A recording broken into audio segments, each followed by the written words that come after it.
Oke, Assalamualaikum warahmatullahi wabarakatuh. Gimana teman-teman kabarnya hari ini?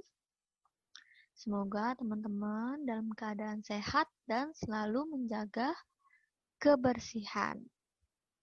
Sebelum memulai pelajaran hari ini, mari kita berdoa terlebih dahulu agar ilmu yang didapatkan menjadi berkah baik di dunia dan di akhirat. Berdoa dimulai.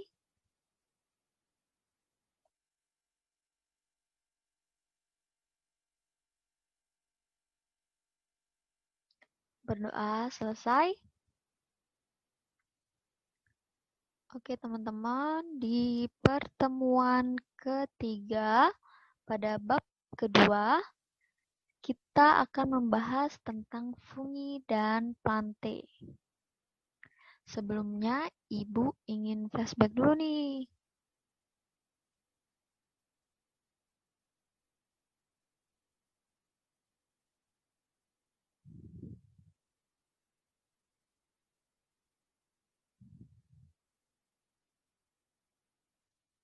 Tingkatan takson dalam makhluk hidup.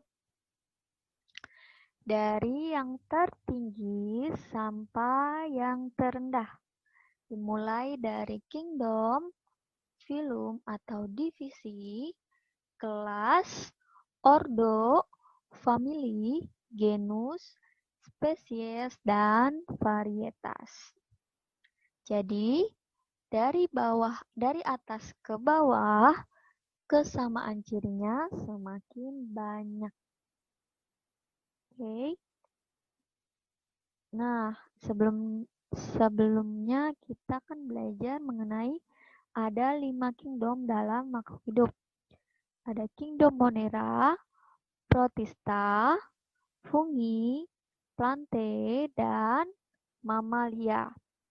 Untuk Monera dan Protista, itu hanya bisa dilihat menggunakan mikroskop atau makhluk hidup yang berukuran mikro. Oke. Nah, diingat-ingat nih materi sebelumnya ada Monera dan Protista. Kita bahas yang pertama yaitu ciri-ciri Monera.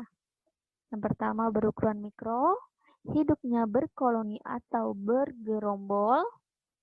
Terus contohnya itu golongan bakteri dan cyanophyta. Nah, contoh yang merugikannya penyebab penyakit tipes. Nama spesiesnya yaitu Salmonella typhosa. Terus untuk yang menguntungkannya yaitu Escherichia coli. Itu untuk membusukkan sisa makanan. Nah, untuk Protista, ciri-cirinya berukuran mikro. Terdapat Protista mirip hewan, tumbuhan, dan jamur. Lalu, pada Protista mirip hewan terdapat alat gerak yang dinamakan flagel.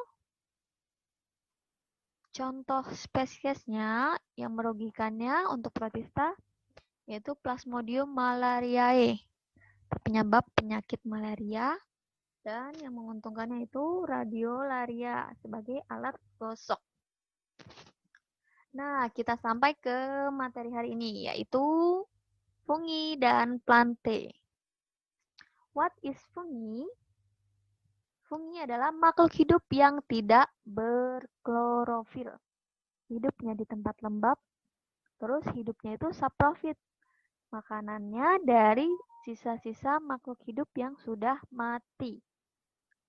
Nah, macam-macam jamur itu yang pertama itu ada Penicillium notatum atau yang kita kenal dengan antibiotik.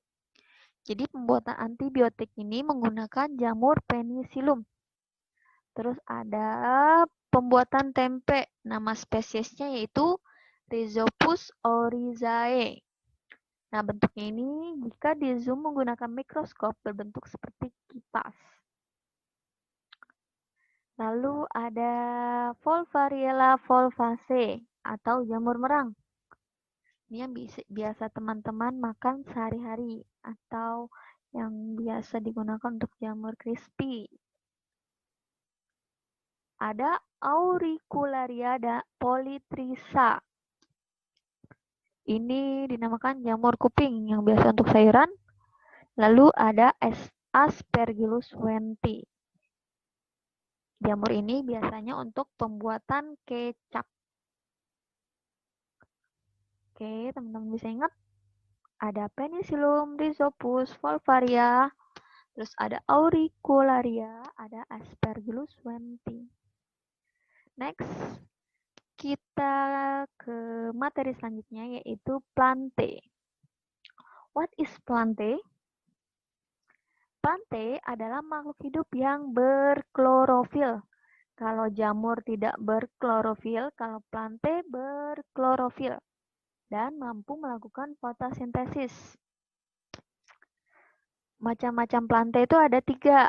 Ada lumut, ada paku, dan ada tumbuhan berbiji. Lumut namanya Bryophyta, tumbuhan paku namanya Pteridophyta, untuk tumbuhan berbiji dinamakan Spermatophyta.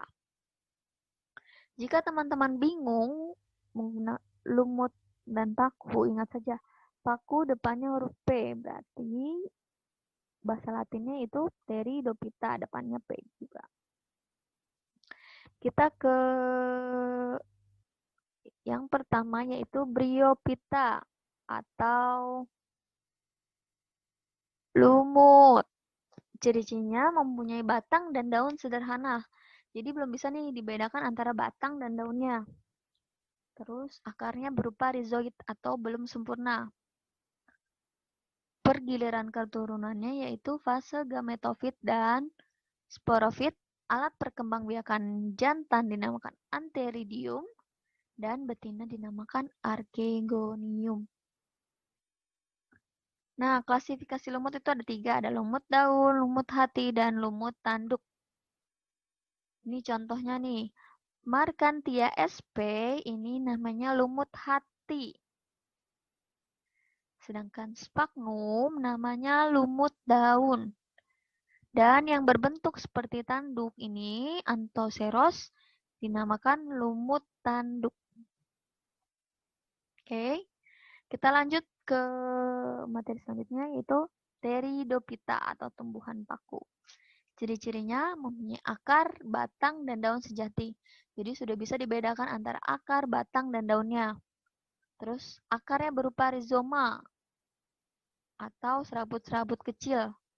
Terdapat kotak spora. Jadi untuk tumbuhan paku ini khusus ya teman-teman. Di daunnya terdapat kotak spora seperti ini nih. Biasanya berwarna coklat atau agak-agak kehitaman. Daun mudanya menggulung, terus umumnya bersifat menguntungkan. Contoh Pteridophyta apa saja sih? Yang pertama yaitu paku tanduk rusa. Yang biasa teman-teman lihat menempel di pohon, ini namanya tumbuhan paku. Jadi teman-teman bisa lihat nanti di bagian daunnya ini ada butiran-butiran kecil, itu dinamakan kotak spora. Lalu ada Marcella crenata atau semanggi. Jadi ini biasa digunakan untuk sayuran. Lalu ada paku kawat, ini untuk hiasan. Lalu ada paku sarang burung, ini juga untuk hiasan. Dan ada paku supir. Nih pasti teman-teman banyak nih melihat ini. Jika teman-teman amati daunnya, pasti terdapat kotak spora atau bintil-bintil kecil berwarna hitam atau kecoklatan. Nah, kita lanjut ke Spermatophyta atau tumbuhan berbiji. Tadi sudah bahas Bryophyta, lalu yang kedua ada Pteridophyta, dan yang terakhir ada Spermatophyta atau tumbuhan berbiji. Nah, teman-teman ciri-ciri tumbuhan berbiji apa saja sih? Yaitu mempunyai akar, batang, dan daun sejati, akar tunggang dan akar serabut, memiliki bunga. Untuk Spermatophyta sendiri dibedakan menjadi Gymnospermae dan Angiospermae. Dan di Angiospermae lagi dibedakan menjadi monokotil dan dikotil. Nah, beda gimnospermae dan angiospermae di mana sih? Untuk tumbuhan berbiji terbuka atau gimnospermae, biasanya bijinya itu tidak ditutupi daging buahnya. Sedangkan angiospermae ditutupi daging buahnya. Jadi ada daging buah ini yang bisa kita makan, lalu ada bijinya. Nah, yang berbiji tertutup juga seperti itu. Ini anggur contohnya. Kita lihat, ini kan ada daging buahnya dan bijinya di dalam buahnya kan. Lalu udah kesemek, ada alpukat, apel, persik, banyak macamnya. Jadi kalau berbiji terbuka, bijinya ada di luarnya, tidak ada daging buahnya. Sedangkan berbiji tertutup, ada daging buahnya. Kita lanjut ke bagian angiospermae. Angiospermae tadi kan dibedakan menjadi monokotil dan dikotil. Nah, perbedaan dari tumbuhan dikotil dan monokotil apa sih? Tumbuhan dikotil terdiri dari 2 kotiledon, 2 keping biji. Sedangkan monokotil hanya 1 kotiledon, 1 keping biji. Untuk tumbuhan dikotil, pertulangan daunnya menjari atau menyirip, sedangkan monokotil pertulangan daunnya sejajar. Untuk tumbuhan dikotil juga ada kambium dan berkas pengangkutnya melingkar. Jadi tersusun rapi ya. Sedangkan di monokotil ini tidak ada berkas pengangkut. Tidak ada kambiumnya. Dan berkas pengangkutnya tersebar atau tidak rapi. Bagian bunga dikotil kelipatan 2, 4, dan 5. Sedangkan monokotil kelipatan 3. Dikotil itu umumnya berakar tunggang, sedangkan monokotil berakar serabut. Kita lanjut ke contoh monokotil dan dikotil. Monokotil itu apa? Berakar serabut, dikotil berakar tunggang. Nah, contoh tumbuhan monokotil ada anggrek bulan, pohon kelapa, jagung, jahe gajah, padi, pisang, bambu, tebu, lidah buaya. Ini umumnya merupakan akar serabut. Jadi teman-teman bisa lihat untuk perbedaan monokotil dan kotil, jika serabut berarti dia monokotil. Jika tunggang berarti dia dikotil. Nah, dikotil ini ada mangga, durian, sukun, terong, apel, dan alpukat. Masih banyak sebenarnya contoh-contohnya, jadi Ibu hanya contohkan sebagian saja. Nah, alhamdulillah materi hari ini sudah selesai. Mari kita mengucap hamdalah. Alhamdulillahirabbil alamin. Nah, teman-teman, sebagai refresh materi hari ini, teman-teman bisa mengerjakan latihan soal e-book halaman 64. Dikerjakan di buku tulis dan memakai soal. Dikirim di Google Classroom. Oke, sekian materi hari ini. Wassalamualaikum warahmatullahi wabarakatuh.